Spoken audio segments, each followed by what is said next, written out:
Buisit ako sa ex ko. Nag-PM ba naman? Sabi, parang ang cute mo ngayon. Pwede ba tayong lumabas sa February 14? Para tanga kasi yun, nakakasar. Hindi na ako.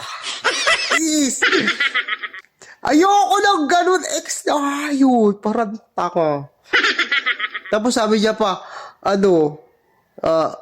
kain lang tayo sa labas, tapos ikaw na bahala kung saan mo gusto. Para kasi tanga nakaka... Hindi ko yung sisiputin, no? Parang tanga yun. Inis talaga. Hindi naman ako ganun. Ex ka na nga, tapos nagpe-PM ka pa ng ganun.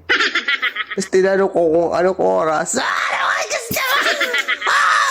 Hindi kasi, pero hindi ako available ng time na yun.